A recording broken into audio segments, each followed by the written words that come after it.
Let us all stand for our opening prayer.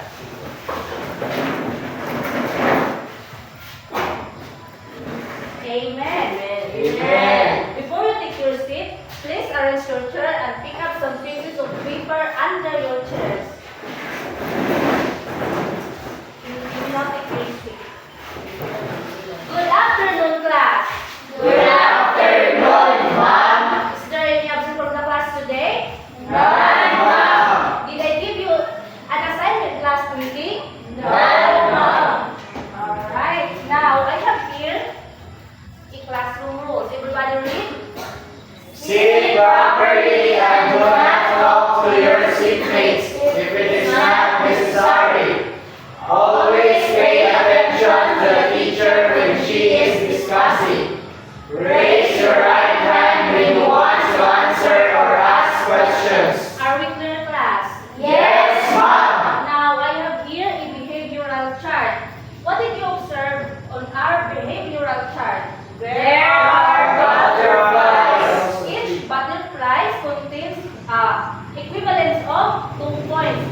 If I put you misbehaving, your butterflies will take it away. Are we clear, class? Yes, Ma'am. Do you want to play a game? Yes, Ma'am. Our game is Where's Waldo with a twist. And what you have to do is to raise the correct word that completes the sentences.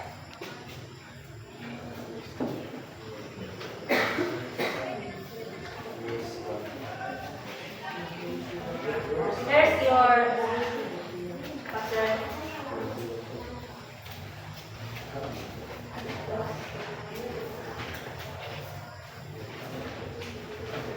Alright, are you ready, class? Yes, Ma'am. Waldo is in lamp of the house. Where's Waldo? Alright. Alright. Group 1 is correct.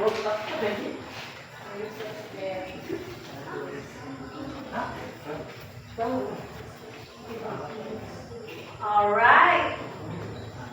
Second, Waldo is drunk in the store. Where's Waldo? Alright, group 2. I saw group 2. Read first their answer.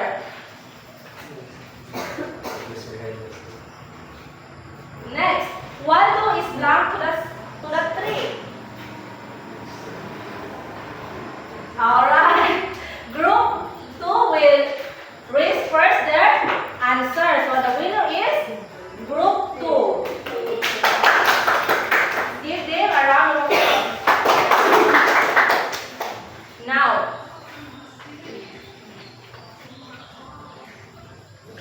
Now, based on our activity earlier, what do you think is our topic this afternoon? Roxanne? I think ma'am it's about adverb of place. Alright, you have an idea.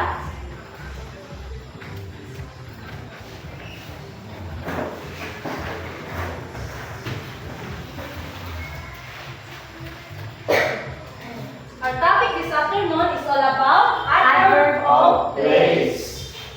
But before that, I have here the learning objectives that we need to say.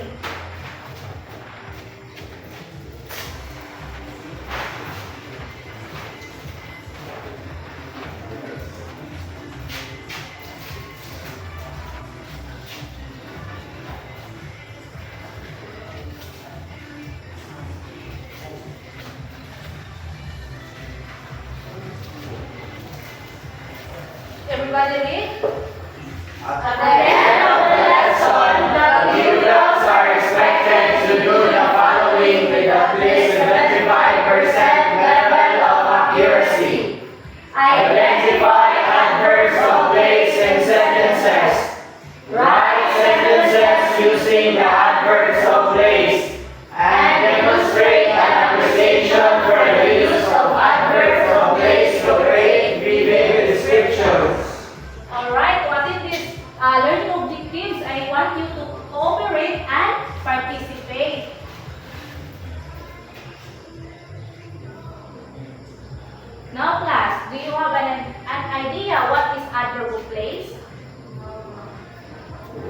Marvin? I think from the adverb of place answer the question where.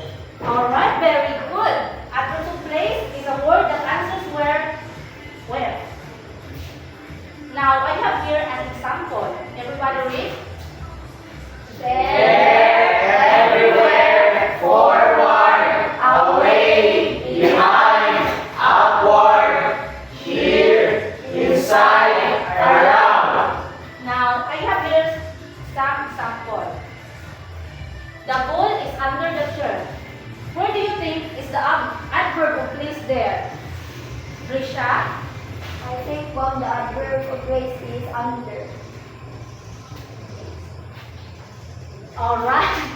Is Risha for a class? Yes, ma'am. Second, the laptop is above the table. Where do you think is the adverb of place? Rogelio? The adverb of place, ma'am, is above. Correct.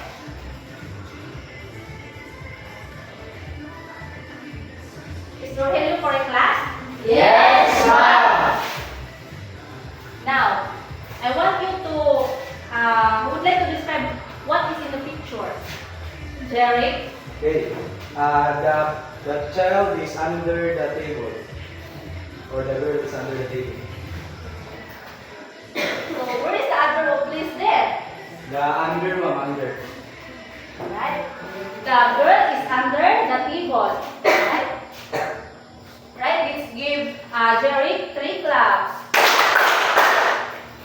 Next. This one.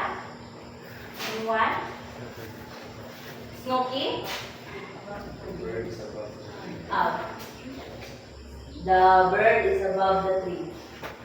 Is Snooky for a class? Yes, ma'am. Alright. Snooky is correct. The bird is above the tree. Now, let's try to read a story.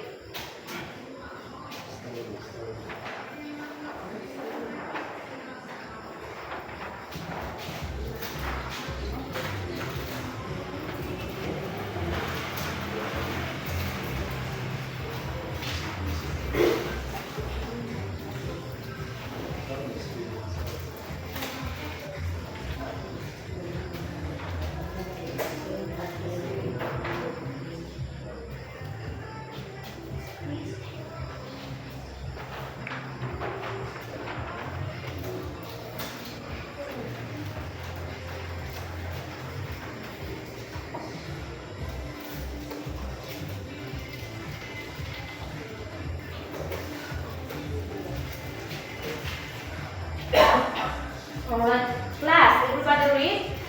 The lost toy. Tommy's favorite toy. A fuzzy blue bear named Barnaby was missing.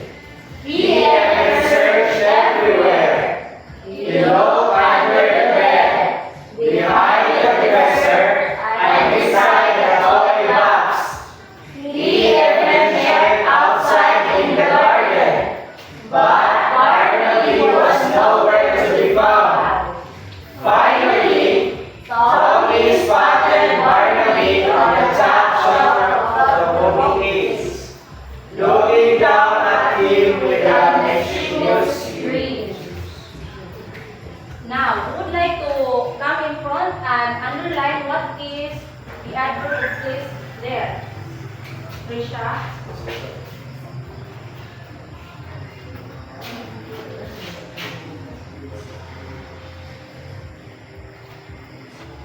Alright. Is Risha for a class? Yes, ma'am. Alright, Maribel.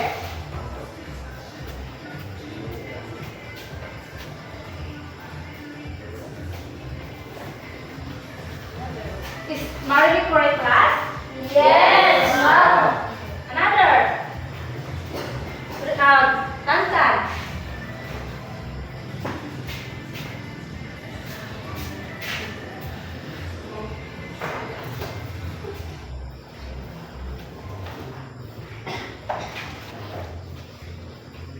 Is Tantan for a class? Yes, ma'am.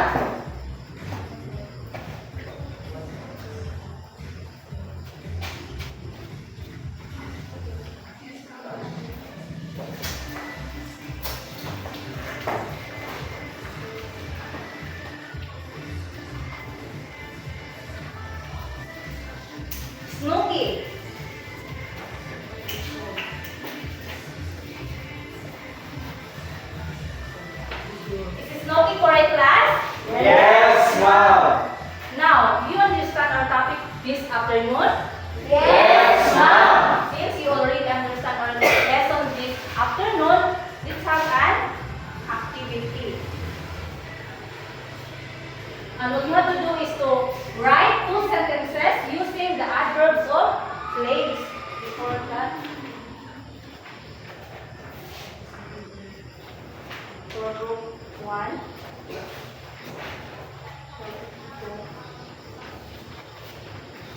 I will be giving you 3 minutes to do that activity. But before that, I have here 8 criteria.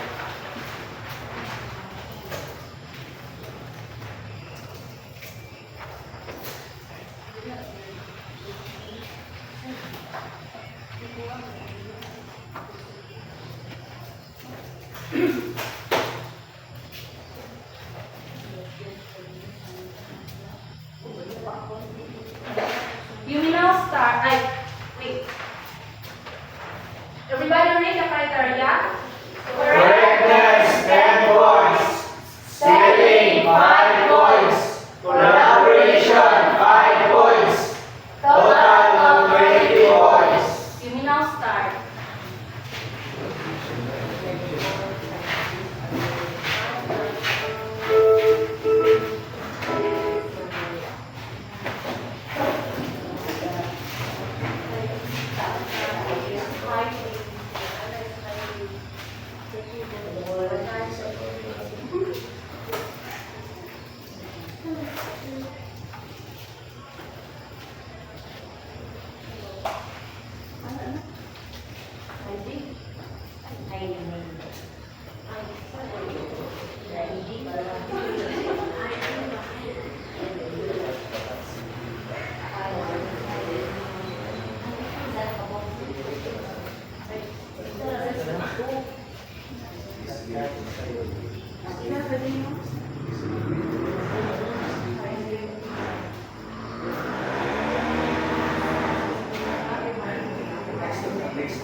Are you done, class? Yes, ma'am.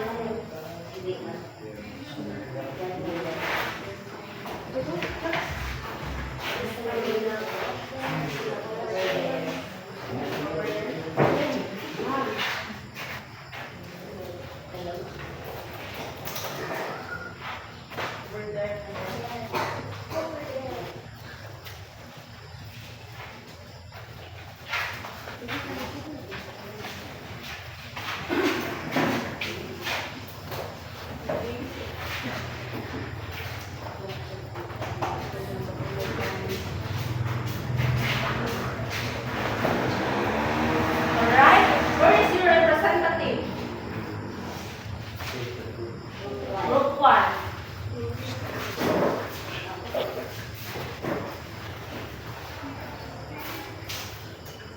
Our task is to write 2 sentences using the adverbs of place. So we have here 2 sentences. The first sentence is Anna is hiding behind the tree. The second is Stevie is standing over there. For group 2.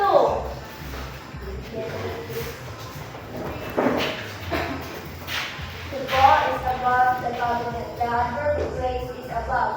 The cat is sleeping under the table. The under is the adverb place. That's all. Thank you. Thank you. Now let's check your work. For group 1, Anna is hiding behind the tree. Where is the adverb place there? Behind. Alright, correct. For group 2, the cat is sleeping under the table. Where is the adverb place there? Under. So for group 1, I give correctness 10 points.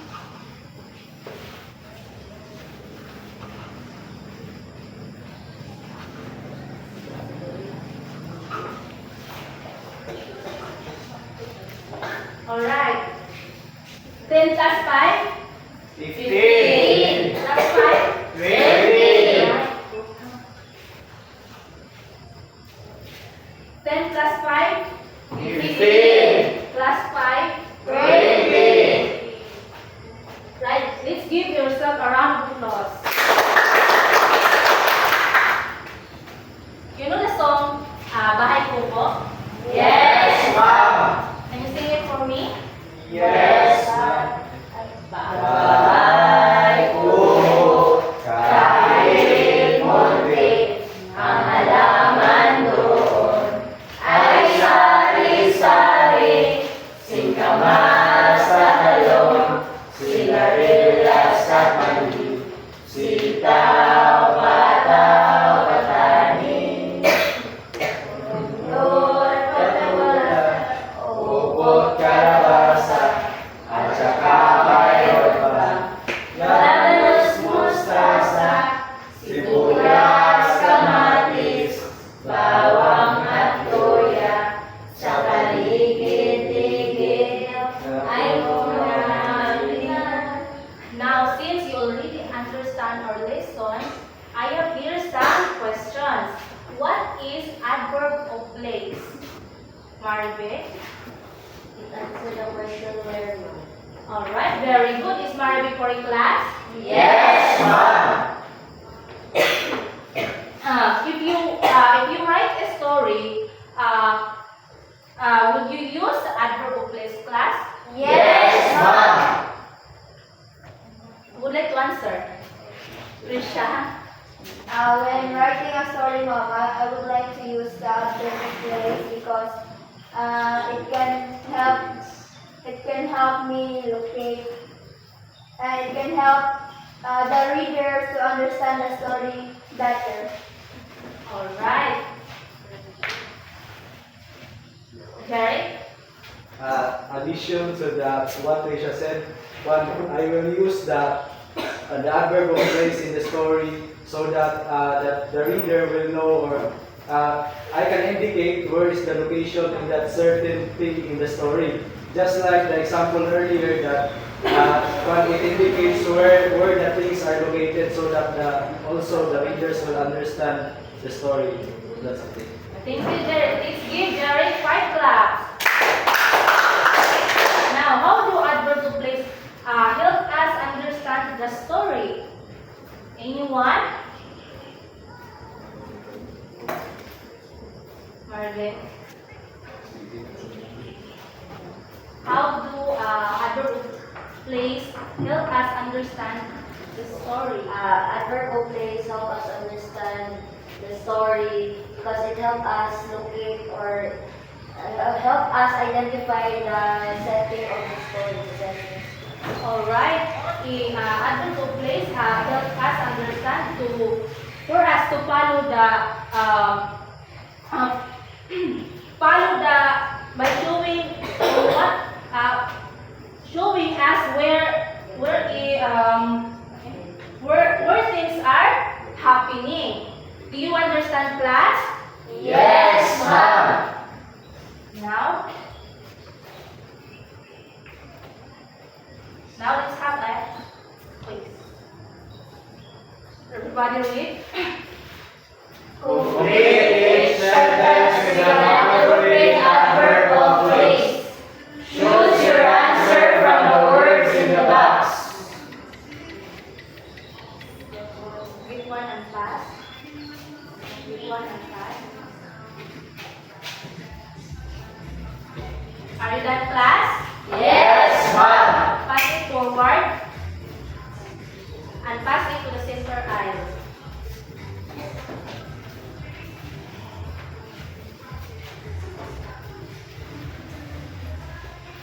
And for your assignment, everybody read. Write 5 sentences using adverbs of place. Choose the adverbs from the box below. Give your assignment notebook and copy your assignment. But before that, let's go back to our behavioral chart. As you can see, no one, each group has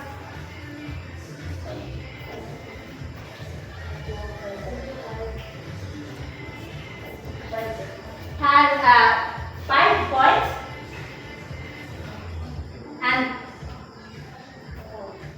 And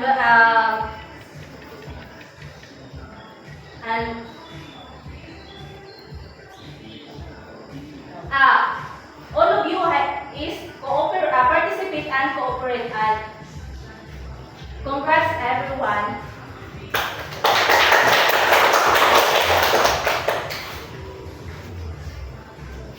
Please stand up.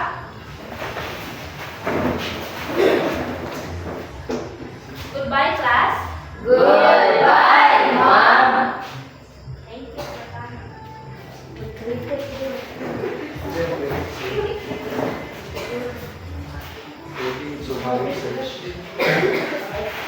So let us give a round of applause to Wendy. So here are the comments. So Wendy, sana na siya well-motivated voice. Then items were here and the font.